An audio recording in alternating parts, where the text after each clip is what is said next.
I've been reading about your work, and that's why I wanted to come today and visit. Thank you so much.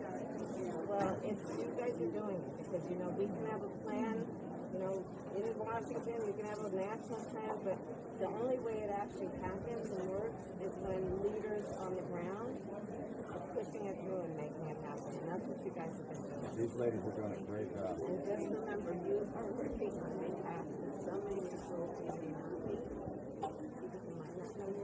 But their lives are forever better because of the work you guys are doing. So I know it's a great personal sacrifice that you do what you do. I know you've seen a lot pain and hurt, and especially in this last year. You're making a huge difference. So thank you. Thank you. And please thank all your whole team for us. Absolutely. Thank you. Thank you. Thanks, guys. Thank you, guys. Thank you all. Thank you. Thank you. Thank you.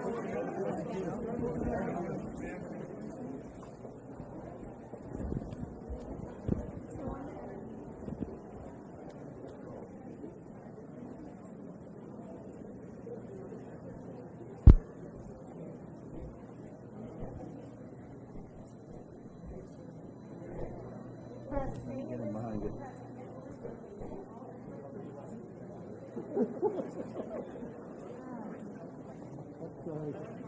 Guys, if you could stay outside the chairs, if you need a room for me to go over.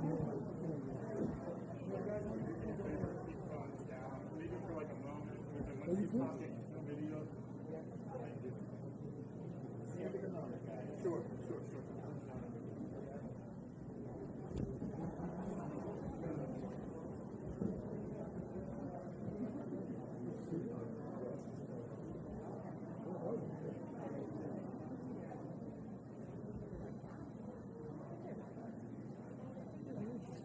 See it.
rolling up your sleeves.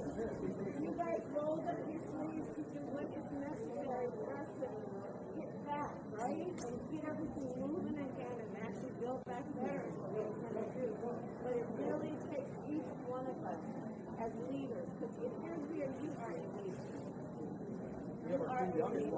You have taken on the role and the responsibility of saying, I have the power, I I have the ability to take some control over the situation. That's what you have each decided to do.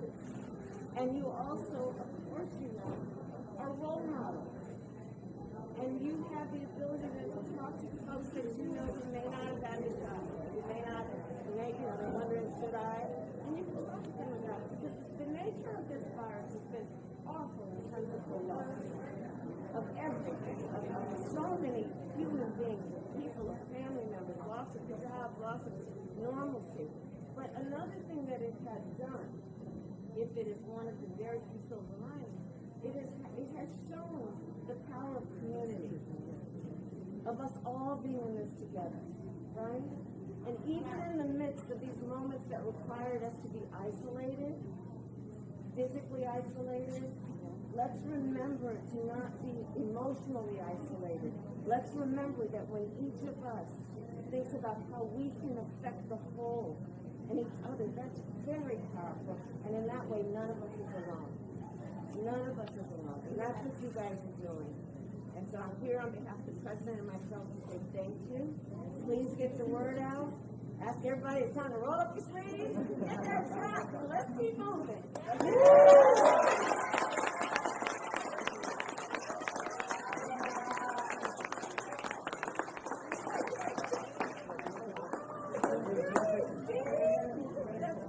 Get all the rest of your 16-year-old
Sound check.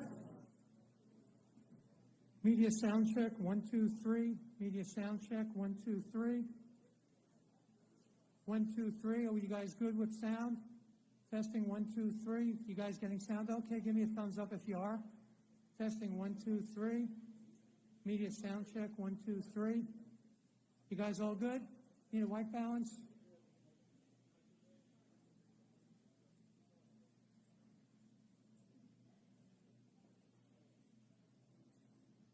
All good?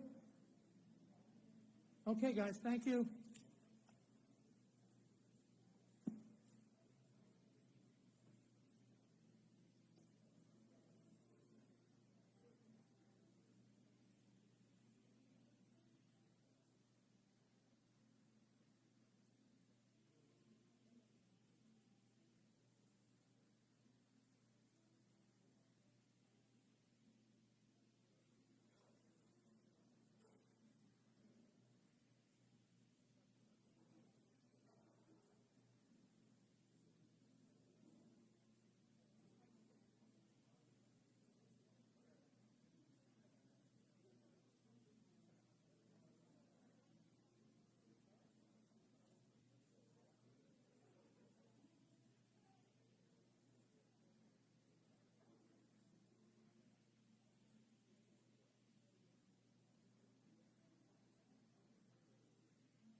Hello and welcome. Please make yourself comfortable and silence your cell phone. The program will begin soon.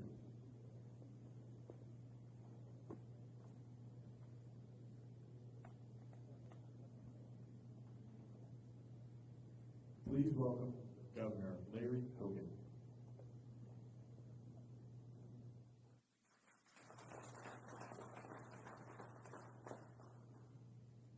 Well, good afternoon. Madam Vice President, it's an honor to welcome you back to the great state of Maryland. I also want to welcome Dr. Anthony Fauci, someone who I enjoyed working closely with throughout this pandemic. I want to thank you for visiting our mass vaccination site here at M&T Bank Stadium, which I believe is one of the finest examples in the nation of government at all levels working together along with our hospital systems and other private sector partners to marshal an unprecedented response in order to save the lives of so many people and to bring us together and to bring this pandemic to an end. This is a great partnership with a lot of incredible folks from the Maryland National Guard, University of Maryland Medical System, and really true healthcare heroes over there every day, working day and night. This stadium was transformed over the course of just a few weeks into a 55,000 square foot mass vaccination site. More than 60 facility operations, logistics, IT experts spent over 6,000 hours building this fully functioning clinic with over 65 vaccination stations and all the necessary PPE and supplies. This site recently hit a milestone by surpassing 200,000 vaccines administered. It's one of more than a dozen vaccination sites that we've built across the state of Maryland. This site is operating in very close coordination with the Baltimore Convention Center Field Hospital, which we stood up last year, which is laser focused on vaccinating underserved populations here in Baltimore City. Maryland was proud to launch the very first vaccine equity plan in the nation, led by our terrific Brigadier General Janine Burkhead. She heads up this equity task force, which has now completed more than 250 clinics and missions across the state to bring vaccines to hard-to-reach areas. All told, we have 11,400 people working in Maryland around the clock as part of this historic effort that has already done 4.5 million vaccines. Marylanders and all Americans have really risen to meet this unprecedented crisis with great courage and resolve. Together, we have summoned every ounce of our strength and every resource at our disposal to defeat this threat. And this site here at M&T Bank Stadium is a testament to that. I want to thank the entire Biden-Harris administration and their team for continuing to work together with us to achieve our shared mission to get a vaccine to every single person who wants one just as quickly as possible. And hopefully, Madam Vice President, we can have you back here for a Ravens game sometime next season. Thank you so much.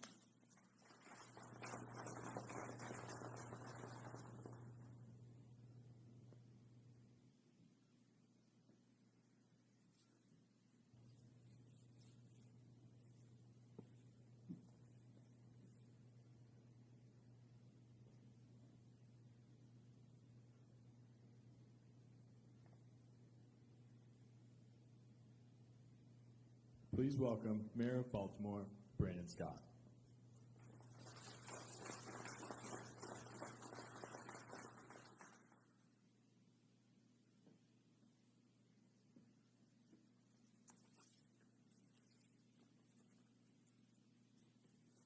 Good afternoon, everyone. I am honored to welcome back to Baltimore Vice President Kamala Harris and welcome Dr. Fauci to the beautiful city of Baltimore. Baltimore has played a significant role in the writing of the history of this country. And throughout our history, Baltimoreans have showed the world how ingenuity and determination can overcome the most insurmountable odds. Since becoming mayor of my hometown, I made a commitment to govern from the bottom up, ensuring that everyday basic services are being met efficiently and effectively. Baltimore is achieving first-rate coordination amid a global pandemic and approaching recovery with an equitable lens. Because of these efforts, I declared back in mid-March that the state of our city is strong and our future is bright. And thanks to the leadership of President Biden and Vice President Harris, the same outlook holds for this beautiful country. In just their first 100 days, the Biden-Harris administration has worked tirelessly to vaccinate Americans, deliver much-needed help for families, rebuild our economy, and prove that government can deliver for its people. As a result of their efforts, the nation is healthier and on the road to a prosperous and equitable recovery.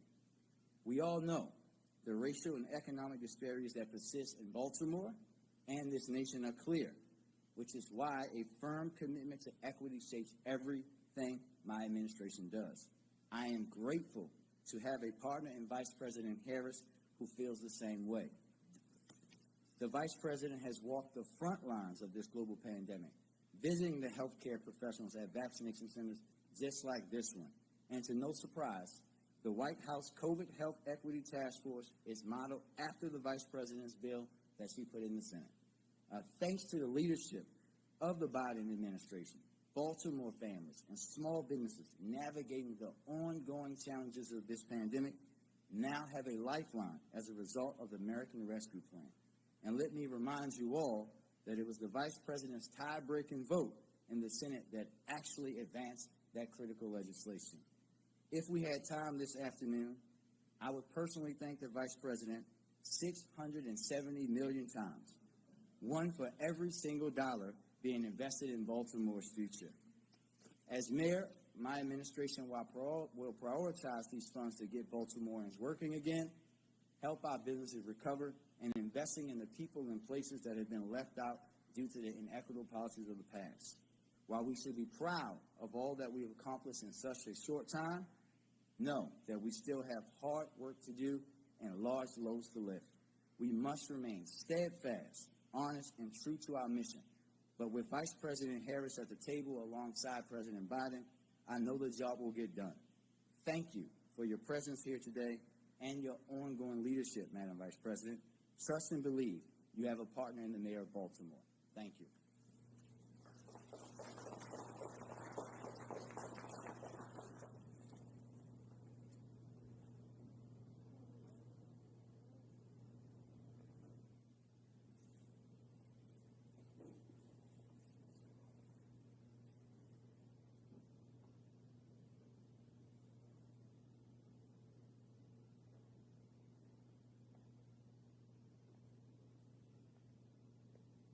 Please welcome Congressman Sarbanes.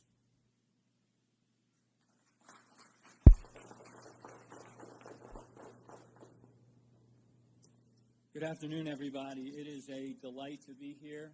First, let me thank Mayor Scott for welcoming us to Baltimore.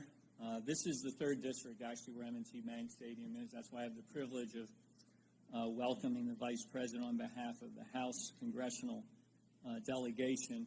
Of course, as the Mayor said, the Vice President is no stranger to Baltimore. We're thrilled that this was her first stop after that amazing speech last night, the presentation from President Biden to the country about the vision that his administration has for our country. I want to first of all thank the administration for all the efforts with respect to the vaccines. The Governor talked about this. The ramp-up that we've seen in terms of getting that distributed across the country has really been breathtaking over the last few weeks, and we know that the whole Biden team is responsible for making that happen, and thank you, Dr. Fauci, for your leadership in that effort. I want to thank the administration, President Biden, Vice President Harris, and their entire team, of course, for the American Rescue Plan. The mayor alluded to this. This has made an incredible difference for our state, not just the dollars flowing in to state governments and local governments, but the support going directly to help Marylanders across our state. 2.5 million households benefiting from stimulus checks. the child tax credit lifting 52,000 children in Maryland out of poverty over time, the earned income tax credit, which is going to boost 250,000 workers in our state, unemployment extension and expansion to benefit 300,000 Marylanders who've lost their jobs, mortgage and rental assistance, food and nutrition assistance, support for small businesses who obviously have been struggling.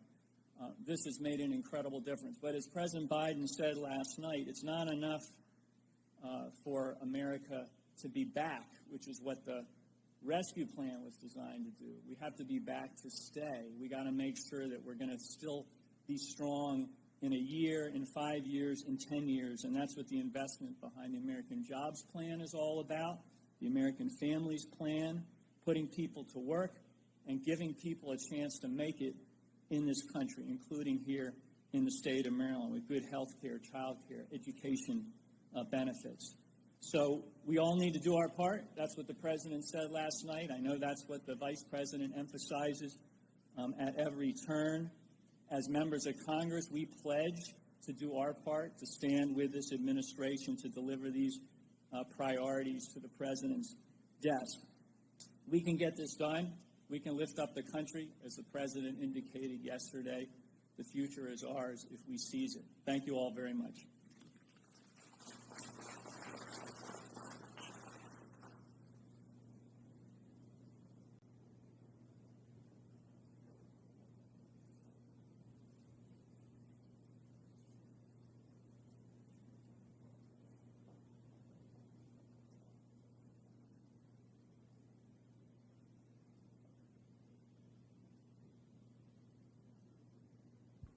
Please welcome Senator Ben Cardin.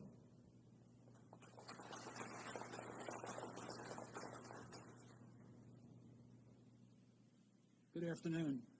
Let me join Congressman Sarbanes and Senator Van Hollen and Congressman Mfume from our federal congressional delegation to welcome the Vice President here to Baltimore. I must tell you, it was a great sight last night to see Madam Speaker and Madam Vice President on the podium as Joe Biden delivered his first State of the Union address. It was an historic moment. Vice President Harris is no stranger to Baltimore, as many of my colleagues have already pointed out. Her national campaign headquarters was located within walking distance of this stadium. She is familiar with Baltimore, and we thank her very much for her leadership. On behalf of the people of Baltimore, I want to thank the Biden-Harris administration for getting America back on track. Thank you from the people of Baltimore, and now every person of age will be able to be vaccinated. We have the supplies. We have the distribution system in place. Every person of age can now be vaccinated. Thank you to the Biden-Harris administration. And they're doing it in a way of equity to all communities. Schools can now open safely. Marylanders can return to school. Thank you, Vice President Harris, for your leadership. You've lifted Maryland children out of poverty. You've helped American families deal with the tragedy of COVID-19, the health and economic tragedies.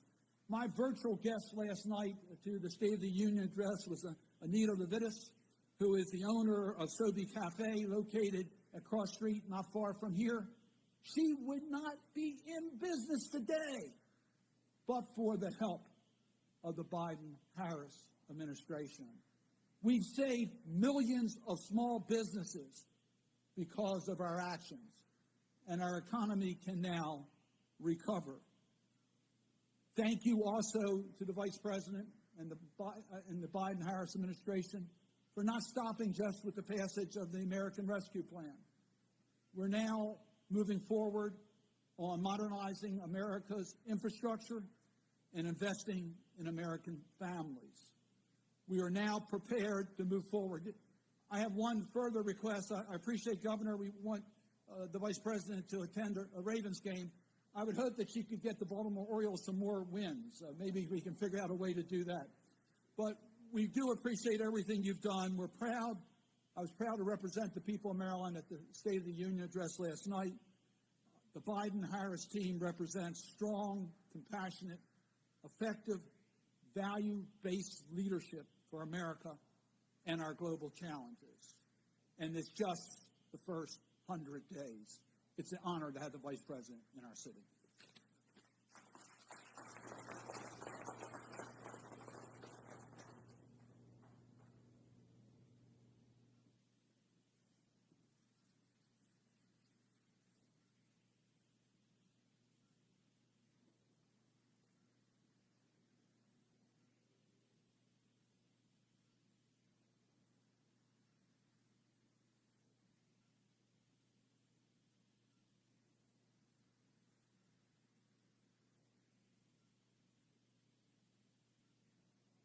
Please welcome Senator Chris Van Hollen.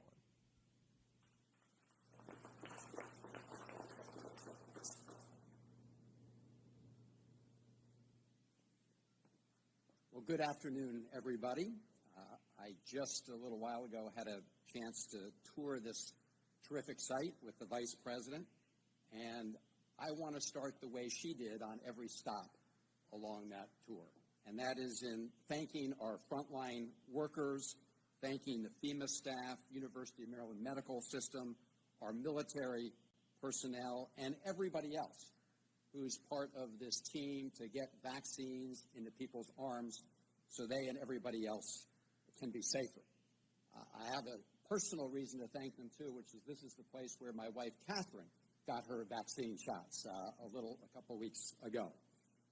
I want to say to General Cowan and National Guard a special thanks, and also special salute, and Governor Hogan acknowledged her, to General Burkhead, who led the full U.S. National Guard deployment to the Capitol to protect our democracy after the attack on the Capitol of January 6th, and of course now here as part of this great contingent protecting Marylanders against the pandemic.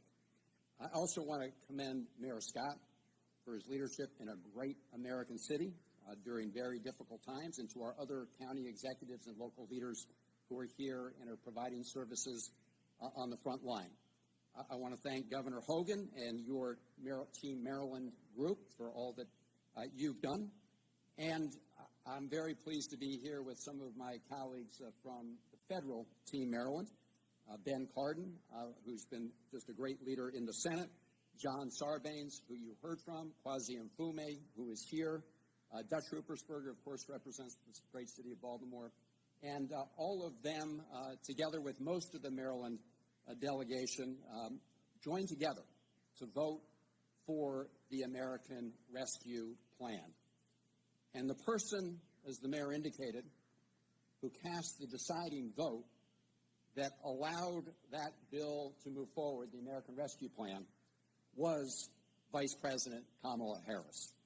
And like Senator Cardin, I was proud to be in the House chamber for the joint session last evening and see Vice President Harris together with Baltimore's daughter, Speaker Nancy Pelosi, as they joined together and as President Biden put forward the plan for the Biden-Harris team.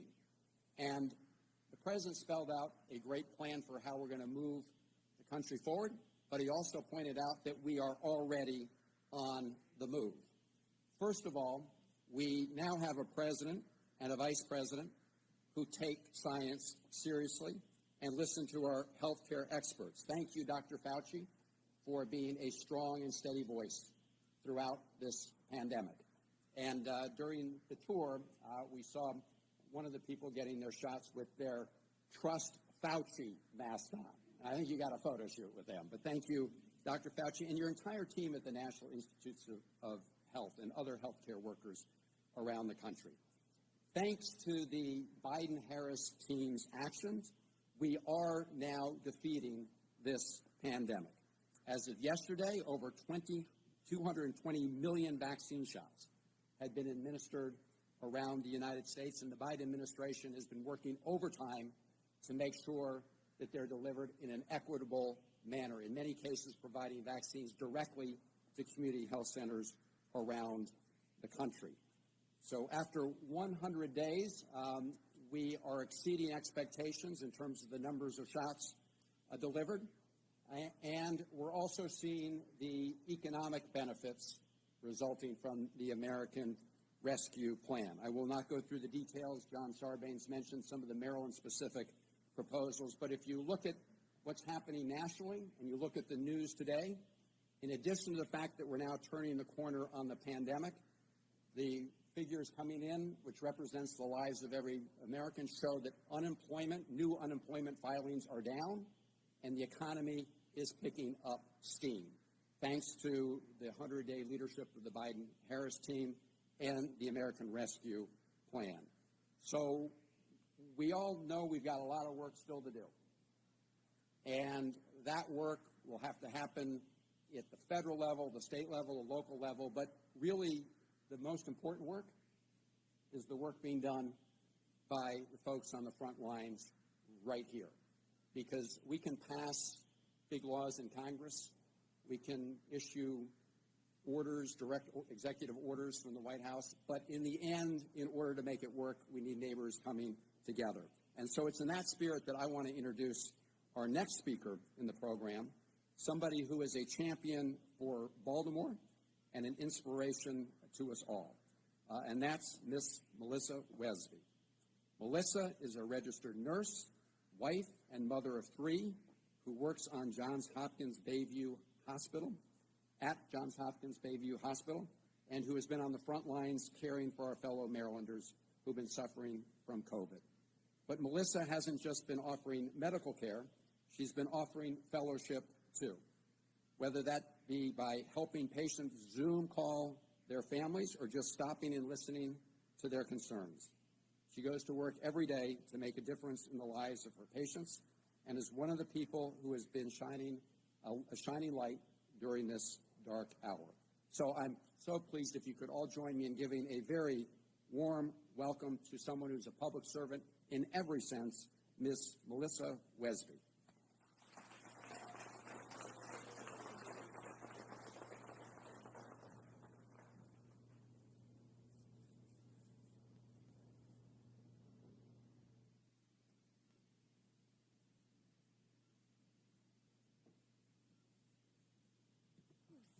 Hello, everyone.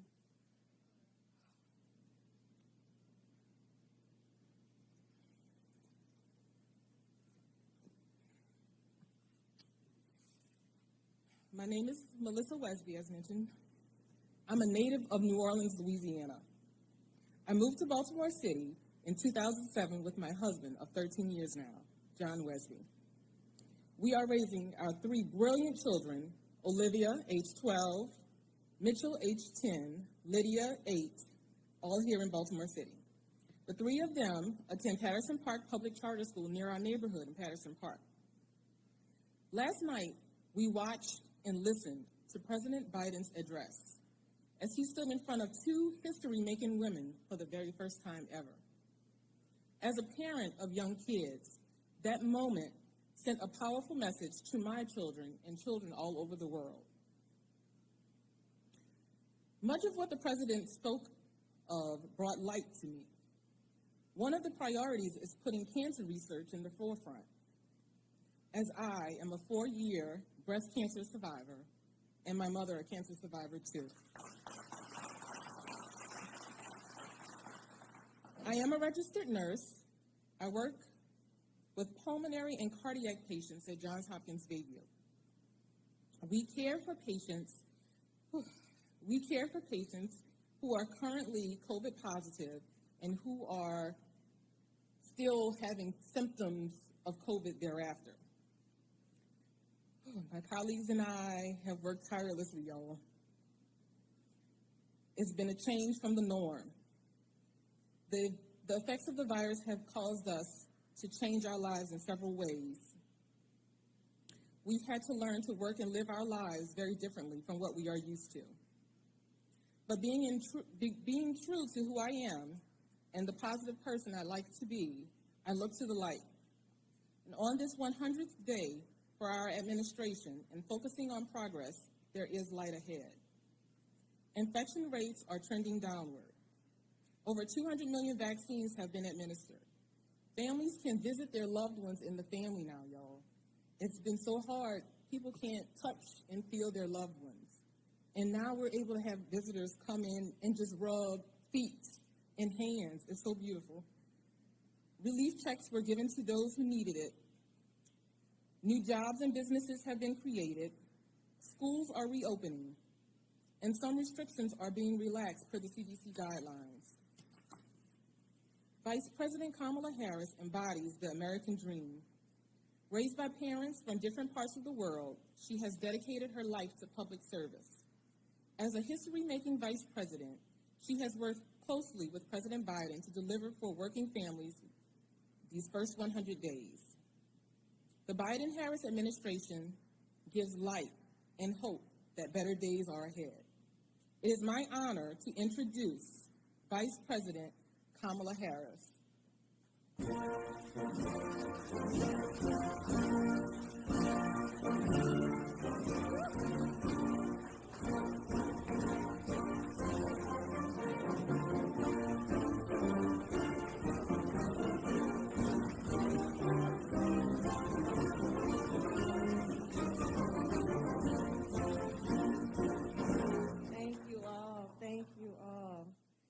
You know, as Chris Van Hollen was saying, together with the governor and Dr. Fauci, we were walking around downstairs and meeting with all the folks, our members of the National Guard, all the frontline workers. And I said, you know, I do believe in moments of crisis that they reveal the heroes walking among us, the angels walking among us.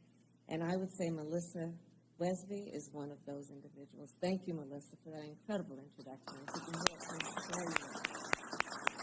There you are.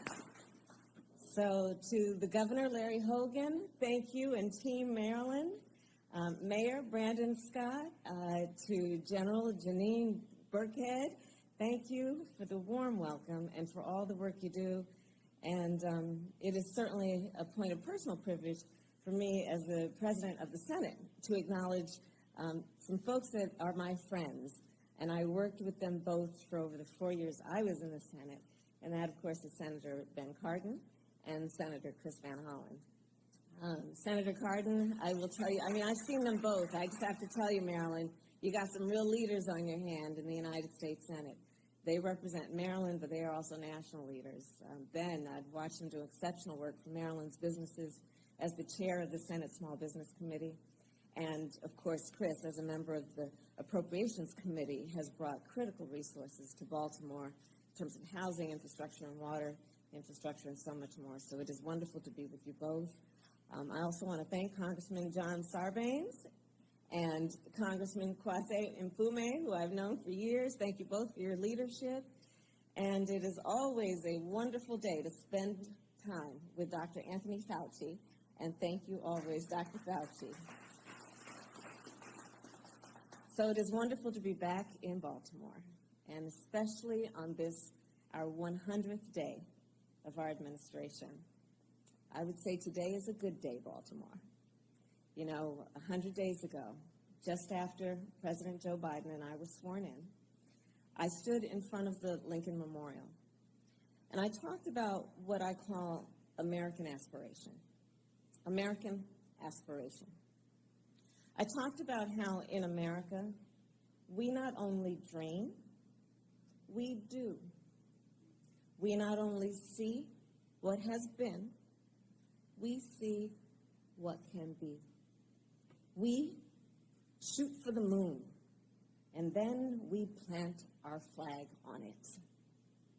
So for a minute, let's go back to where our nation was 100 days ago. About 2 out of 330 million Americans at that time were fully vaccinated. More than 10 million Americans were out of work. Schools were closed. Businesses were closed. And beyond the pandemic, our democracy was under assault. And our capital had just been attacked by insurgents. All of that was going on when the President and I took our oath of office. But as daunting as these challenges were, we were not deterred, and our nation was not deterred. We had a plan to get America back on track. We had faith that the American people, when given the opportunity, would come together and would rise to meet the moment. And you have. You have. And because you have, American aspiration has defined these first 100 days. American aspiration is how we got to more than 200 million shots in arms in less than 100 days. In fact, just this morning, we got new data on how the economy did in the first quarter of this year, and things are looking up. America is once again on the move, and that's in big part thanks to exactly what's happening here in this stadium, which is this vaccination effort. And I thanked the National Guard earlier. I will thank you again. And Baltimore, Mayor, look at what you're doing here. People can walk right into this stadium and get vaccinated. And this is happening around the country. I have visited a local pharmacy in Southeast D.C.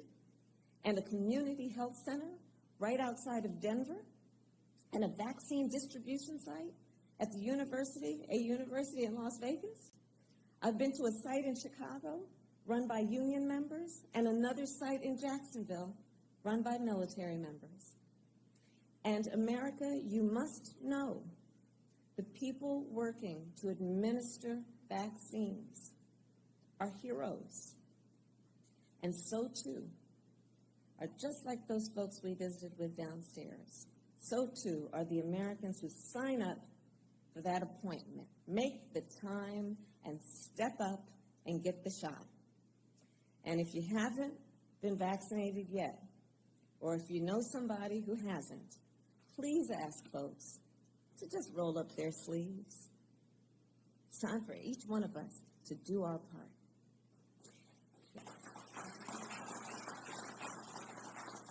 And we have also seen American aspiration in our effort to deliver relief directly to American families. The pandemic has taken a toll on families, on their physical health, their mental health, ability to pay the bills. And the President and I, we knew that before we took office. So we developed a plan called the American Rescue Plan. And it was designed and intended to help people out. And it was a big plan to tackle a big crisis. And some said it was too big, but we went for it anyway. And the American people rallied around it. Across our country, Democrats and Republicans alike voiced their support. And on day 50 of our administration, President Joe Biden signed the American Rescue Plan into law.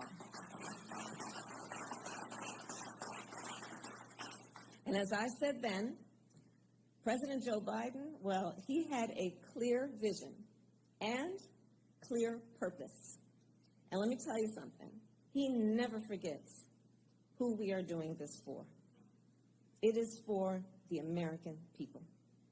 It is for the American people that we have delivered relief checks to 160 million folks. It is for the American people that we have lowered health care premiums. It is for the American people that we have cut taxes for families with children. And it is because of this law that we are lifting half of America's children who are living in poverty out of poverty. Think about that. Think about that. Half of America's children that are living in poverty will be lifted out of poverty.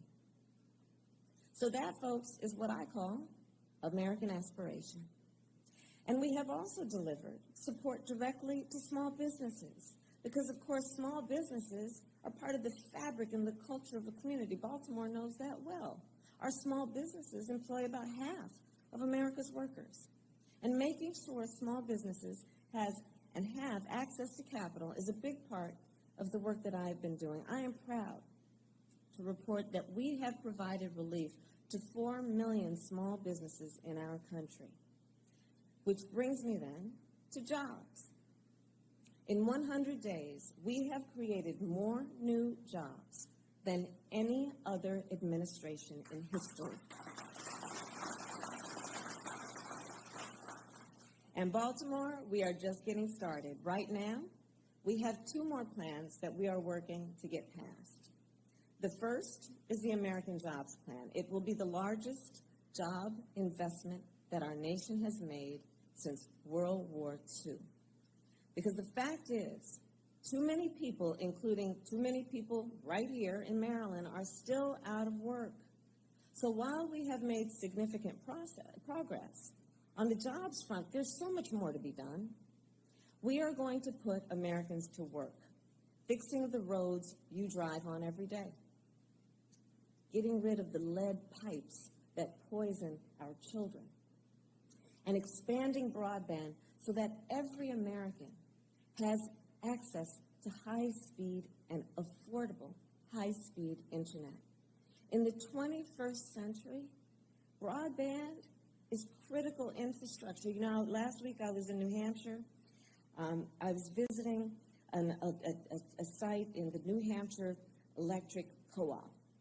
And I was there because we were remembering that in 1936, Ben Cardin and Chris, you'll probably remember Congress, and together with Congressman Sarbanes and Mfume, in 1936, the United States Congress said, you know what, we got this thing called electricity, but there are folks that are being left out. And that's not going to be right because they will be left behind.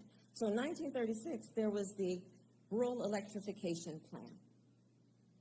And on that basis, our federal government invested to make sure all Americans had access to electricity. Well, fast forward to the year of our Lord, 2021. We got this thing called broadband. We have this thing called the internet. And let's think about it. Over the past year alone, which really highlighted the importance of it, a lot of people, the only way they could work, if they had the ability, was to work online. Our children had to go to school online. Seniors and others, the way they could see their doctor, telemedicine, online. Small businesses, how are they going to connect with their customers? How are they going to move their product? Online. How did so many of us connect with our families? Folks, otherwise we might see at a family reunion or a holiday or a birthday. Online. If we had access and if it was affordable. So too many people, either in this period of time, it has been highlighted, don't have internet access or cannot afford a broadband bill. And let's be clear, when we connect Americans to affordable and accessible broadband, we are connecting our children to education. We are connecting our seniors to telemedicine. We are connecting families to each other. And we connect Americans to economic opportunity. And at the same time, we build up our broadband infrastructure such that we create good jobs, good union jobs. And as I have said it before, I will say it again, the best path to a good job is through a strong union. So the American Jobs Plan,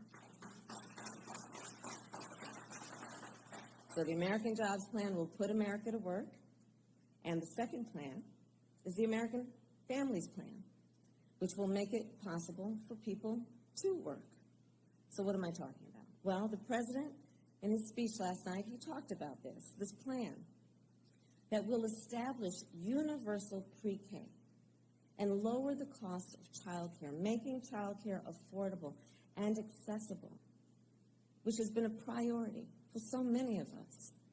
Just think, nearly 2 million women have been forced out of the workforce in just the last year. And a lack of child care is often the reason why. You know, I'll tell you my personal story on this. You know, when my mother, who raised my sister and me, Dr. Fauci knows this, I'm very proud to say that my mother used to go to this place, Governor, when we were young, Mommy was going always to this place called Bethesda. She was going to Bethesda, I learned later, because a place called NIH is in Bethesda. Because, you see, my mother was a breast cancer researcher, and she had 2 goals in her life, to raise her 2 daughters and breast cancer. And so she used to go out to NIH to help do some of the work that happens there. And so when my mother, though, on a daily basis was at work every day, long hours, she worked on weekends. And when she was at work, and it was after school, often my sister and I, we would walk 2 houses down to the home of Mrs. Regina Shelton, who was a second mother to us. And she was a lifeline for our mother. And here's the thing I know. She would talk on a daily basis about how, but for Miss Shelton, she could not have done the work that she did. Every working mother needs that support. Every working parent needs that support.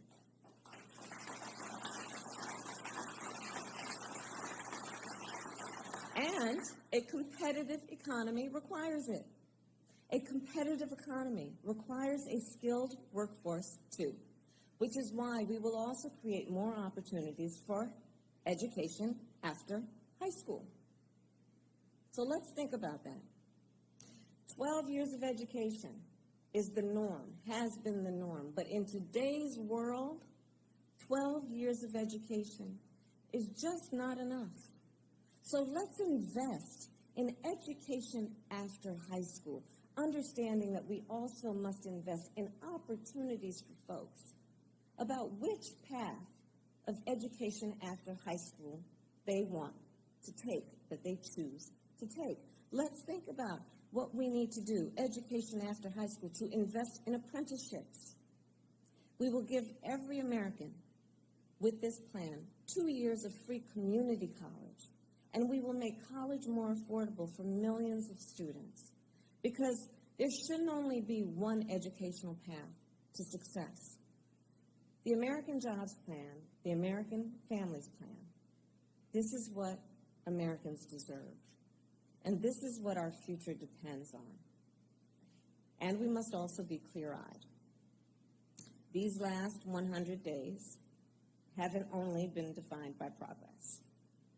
There have been too many days when we woke up to news of another mass shooting, another black or brown person shot by the police, another act of hate against Asian Americans, another law designed to make it harder for people to vote. These are reminders that we still have so much more work to do in the fight for reasonable gun laws, in the fight for racial justice, the fight for voting rights. And some days I know it feels exhausting, but we cannot give up. And we will not give up, because here is the truth. American aspiration is about the courage to see beyond crisis and to build beyond crisis. It is about our endurance. It is about our perseverance. It is about our ability to keep pushing forward. American aspiration is what drove our nation to build the railroad from coast to coast in the middle of the Civil War. It is what drove our nation to bring electricity to every household in the middle of the Great Depression. It is what drove our nation to race to the moon in the middle of the arms race. American aspiration is what will continue to drive all of us to keep reaching high, even when we know it may be difficult, especially when it is difficult. So I want to end with one more story. So about a month ago, I met this little girl. Her name is Gala, and she's 5 years old. And so I walk into the classroom, and she's there. This little one, I mean, she is really something. Okay, so I walk into the room, and she introduced me to everybody in the classroom, knew everyone. She's 5 years old. And immediately came glued to my side the whole time I was in the classroom, introduced me to everyone in the classroom by name, including her teachers. And she was self-appointed to do this, by the way. It was not the plan. And at one moment, I went down I kneeled to speak to her, and I said to her, I said, Galia, you can be anything you want to be. And this little one looked at me in my eyes, and do you know what she said? I want to be everything. I want to be everything. Right? So that is the spirit of American aspiration. That is the spirit which at that moment was wrapped up in the little body of a 5-year-old. And moving forward, that is the spirit we must summon. So thank you, Baltimore, thank you, Maryland, for making these 100 days what they have been, as so many of you have spoken and said, where we see light at the end of the tunnel. Thank you for marking these 100 days with the President and with me. And please know that the President and I are grateful for your trust, and we will never, ever take it for granted. May God bless you, and may God bless America. Thank you. Thank you.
I think we're just waiting for everybody, and then they're going to escort us out.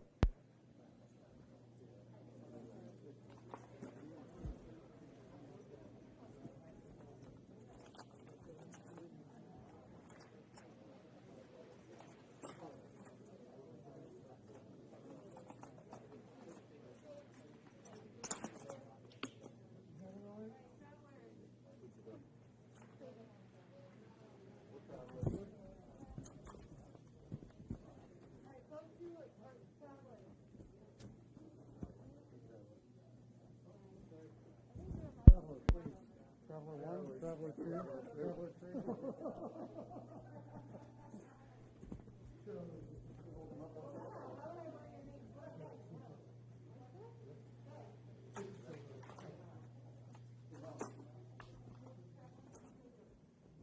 That was really funny.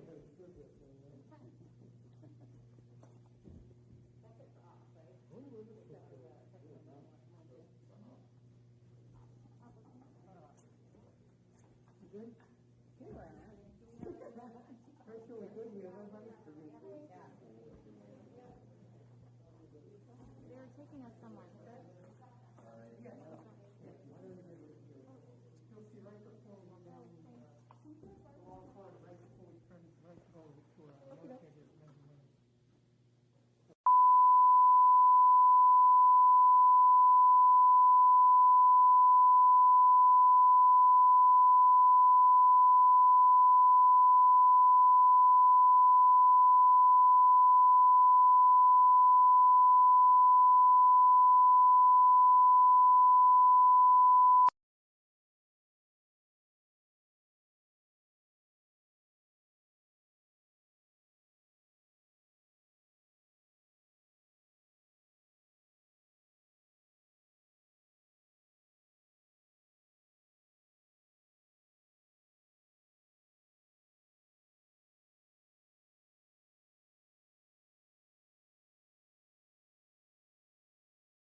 Everybody ready?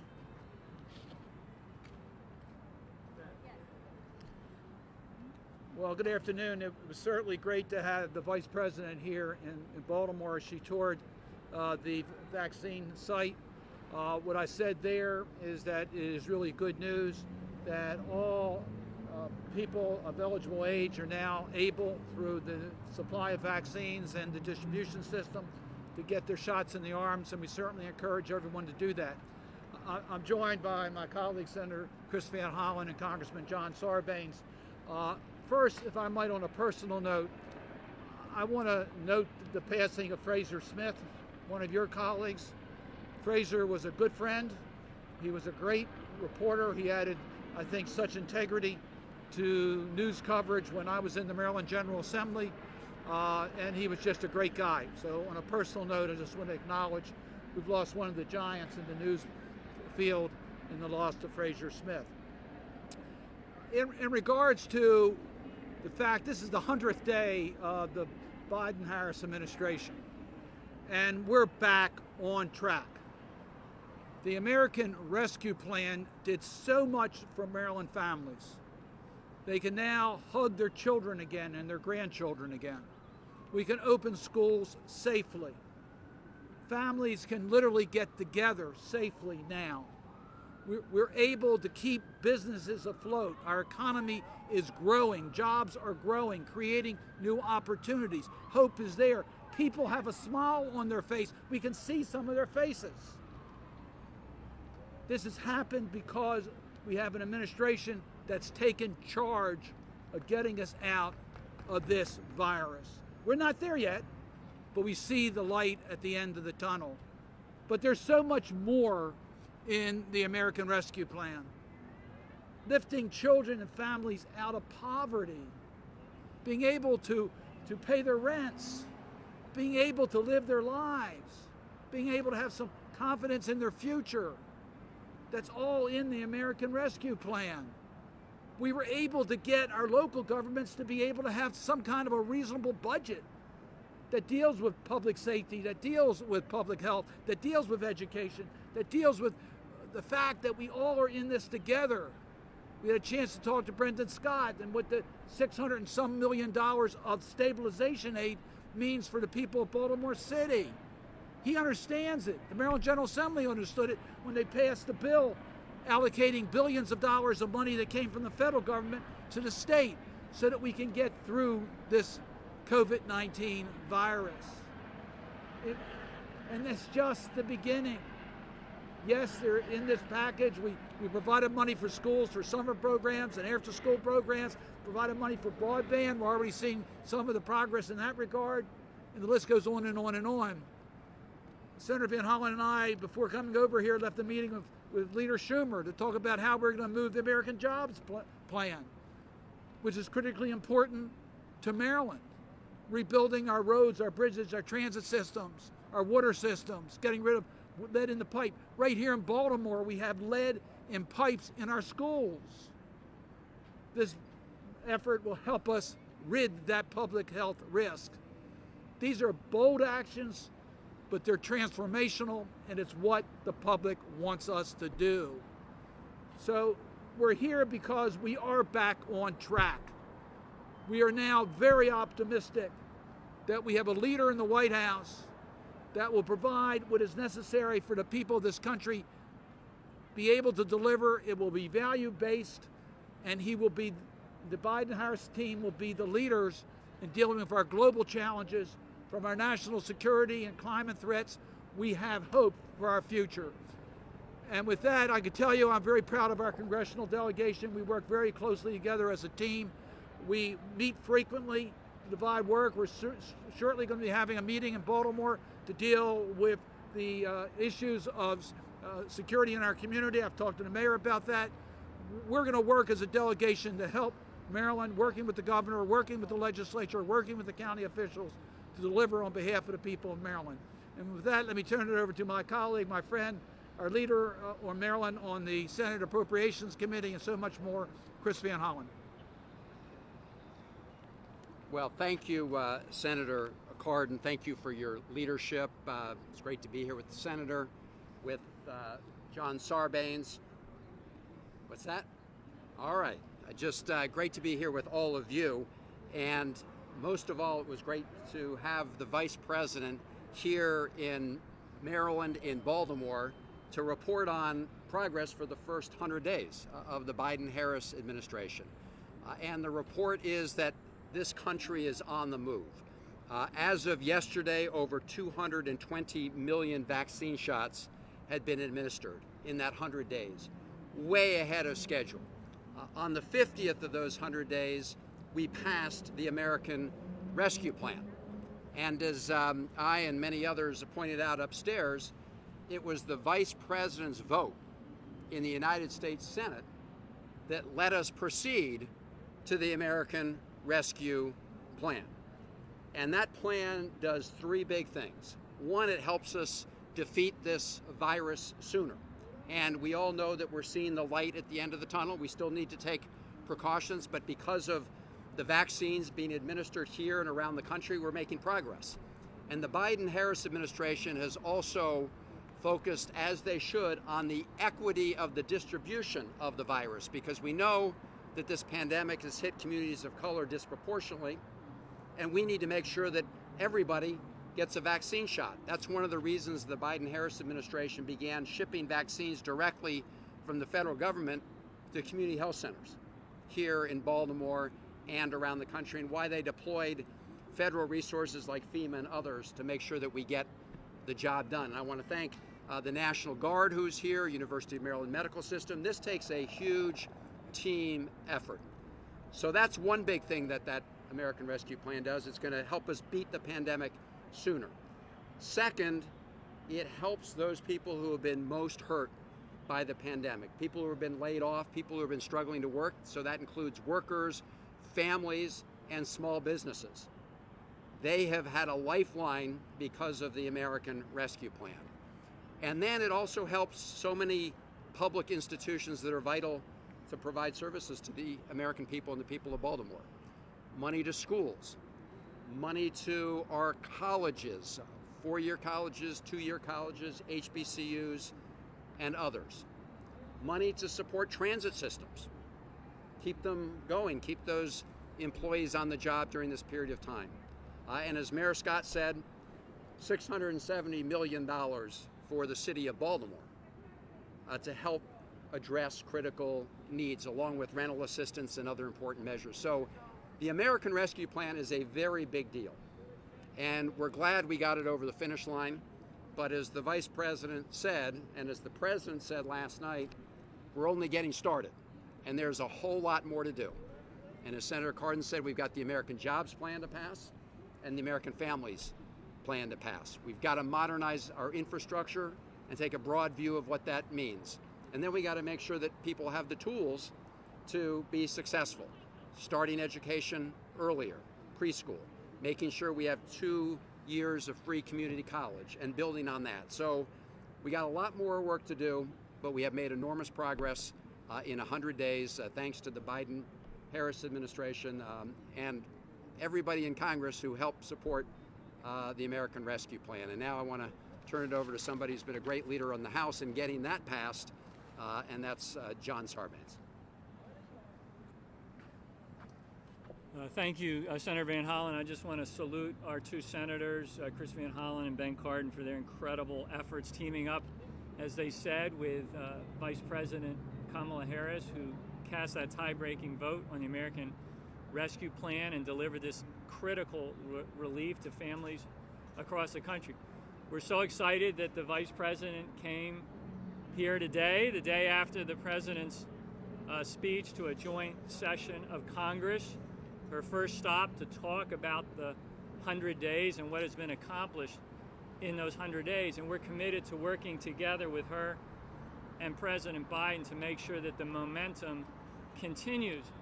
If you think about it, the American Rescue Plan was designed to bring us back. The American Jobs Plan and the American Families Plan are designed to make sure that we're back to stay. And the President said that last night. There's crisis intervention. And if you look at the American Rescue Plan, you see what it's meant to Maryland. 2.5 million households in this state received stimulus checks. 52,000 children lifted out of poverty because of that legislation. 300,000 Maryland workers who lost their jobs who are going to get extended and enhanced unemployment benefits. 255,000 workers who benefit from the Earned Income Tax Credit, mortgage assistance, rental assistance, assistance to small businesses, assistance for healthcare institutions. The list goes on and on. That brings us back. But we need the American Families Plan, we need the American Jobs Plan to make sure we're back to stay, that in 2 years we're still standing up straight, in 5 years we're still standing up straight, and in 10, 15, and 20 years, America is still back. That's what's behind the vision of these proposals. And what the Vice President talked about, the theme of her address was American aspiration. You cannot stop us when we reach for the next goal. That's what she's doing, that's what President Biden is doing, and we feel blessed to be part of that partnership with them to get us to the next level. Thanks very much. Any questions?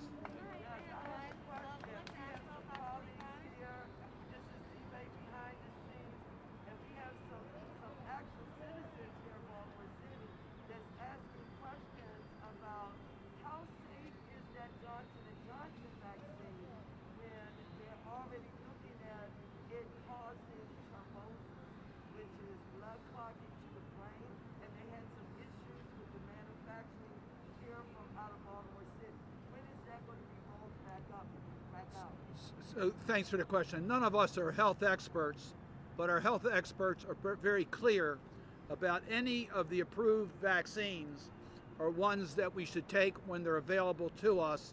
The risk factors of taking the vaccine is much, much, much, much lower than the risk factors of getting COVID and the consequences of COVID, including blood clots. So as I have followed the advice of our experts, any one of the vaccines that's approved for use, we should take advantage of and use as it's available.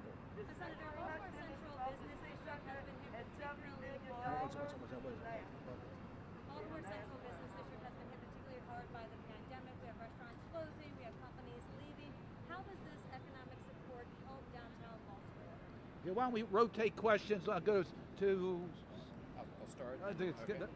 All right.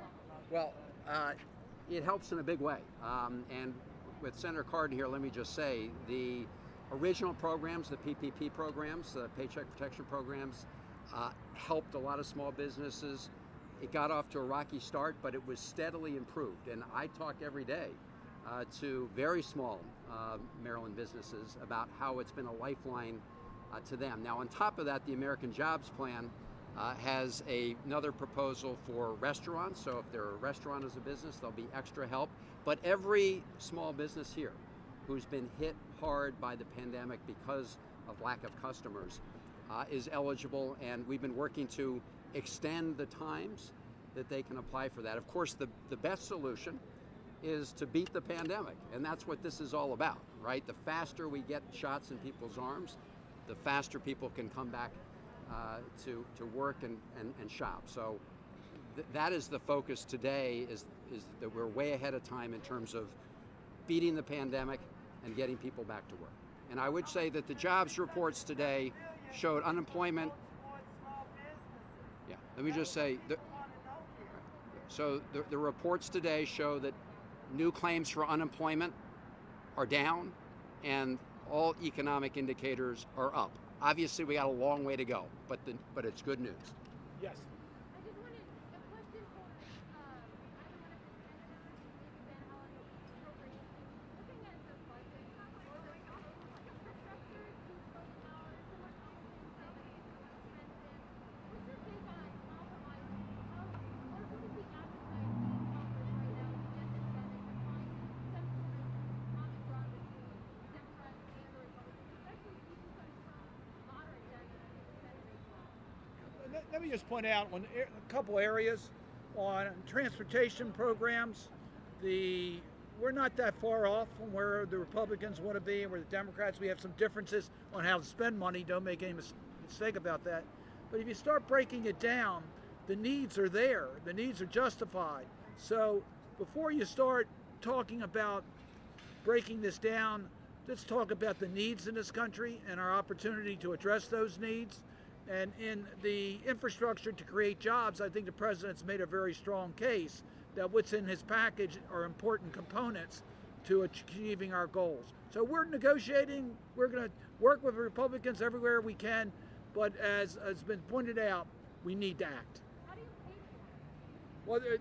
Well, it looks at what areas you're talking about. In regards to the transportation areas, there are some areas that we have put on the table. We've had hearings on the Environment and Public Works Committee on user taxes. There's different areas that we think are viable. We talked carbon pricing. There's a lot of things that we're looking at, but we don't want to be directive to our Republican colleagues. We want to work together with agreed revenues. Transportation's normally been an area where we can work together, so we're going to reach out and see what everything we can do in a bipartisan manner first, but we're determined to act on behalf of the American people. Just on the theme of bipartisanship, there's two ways to measure whether something is bipartisan or not. One is to look at the votes or the positions that lawmakers in Washington take, and that's fair, but the other is to look out into the country and listen to what the people are saying. And on that score, the polling indicated that almost 80% of Americans supported the American Rescue Plan, and yet it got no Republican votes in Washington. To me, the fact that there was that support in the country means that it was a bipartisan proposal. In fact, we couldn't get lawmakers to come along with that was the challenge, and that will continue to be the challenge. But I think the president last night was speaking broadly to the American people, and all the proposals that he's making are very common sense. They're not controversial things. They're exactly what you would want to do to build up the country for the future. Yeah, let me just add to this, because something that the Vice President spoke about at some length, which is the need to have universal high-speed internet, broadband. I mean, that shouldn't be a Republican issue or Democratic or other issue. I mean, that's something that brings everybody together. I mean, my goodness, if this pandemic hasn't taught us anything, I mean, it's taught us that the digital divide is very real in this country, and that we need to do something about it. And if you think of infrastructure just in 20th century terms, just roads and bridges and transit, you leave out things like high-speed internet broadband. So we need universal access, and hopefully we'll get everybody together on that. If I may, I have a question about the medical part of this, the tourism side, which was obviously bipartisan. You know, you had the governor, then you had Dr. Fauci there, nonpartisan. What kind of things were discussed or pointed out in terms of how this site is maybe doing things well, or when you spoke with people there, or what was the feeling like inside at that site? Well, I think this site is working well, and what you see at this site is the result of a lot of the federal dollars that have been provided to Maryland to set up exactly these kind of vaccination sites, and you see a group of people working together. I mean, you've got the National Guard, you've got University of Maryland Medical System, you have the frontline healthcare workers, you have people from FEMA, the Federal Emergency Management Agency. So this is really a result of people coming together, and that is exactly what Joe Biden and Kamala Harris have been all about. Let's focus like a laser beam on defeating this pandemic as the best way to get out of this. By the way, on the walk, we saw one person with a mask on saying, "Trust Fauci." And now, you know, seriously, we have an administration that believes the scientists and the healthcare workers. That obviously helps get the job done. One last question. Going back to the economy, would raising the minimum wage be another hurdle to these struggling restaurants and businesses? And if so, how do you approach that balance between those businesses needing assistance and then people? It's a great question. I had a discussion this week with one of our leaders in the Federal Reserve System, and that person pointed out that a $15 minimum wage is basically a no-brainer for this nation. That is where the private sector that wants to to retain workers and have a future going. We should have a national standard. I support the minimum wage at $15 an hour. It will help our economy grow. There's no question about it. And the point that the president makes is one that I strongly support, and that is you should not have to work 40-hour week and live in poverty in America. And the minimum wage is part of that effort to make sure people are adequately paid. Quite frankly, if you're going to retain workers, it's the starting point, but we recognize that a compensation package needs to reflect the value of our workforce. Thank you all. Thank you. Good job.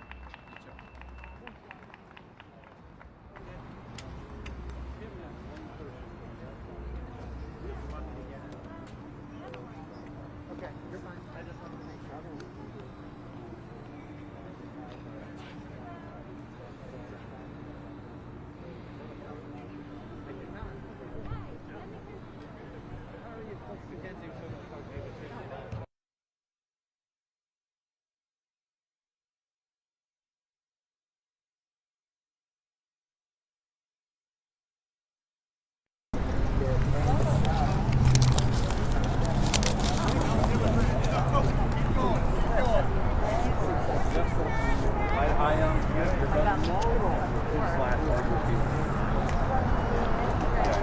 Hello. Thanks. 4 minutes, Ruth.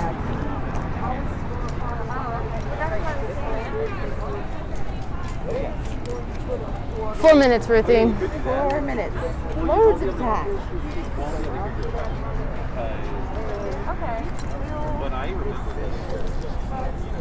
They said my audio's hot, Ruth. I don't know if you can hear them. Okay. Sorry. Okay. Check. Mic check. 1, 2, 3. 1, 2, 3. That's better? Okay, thanks.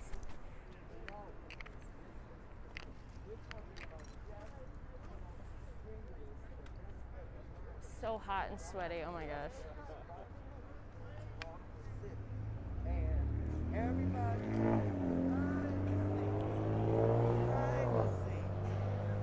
Where do you want me to stand, Ruth? Just move. Okay. Yeah, is that where you want me? Cool.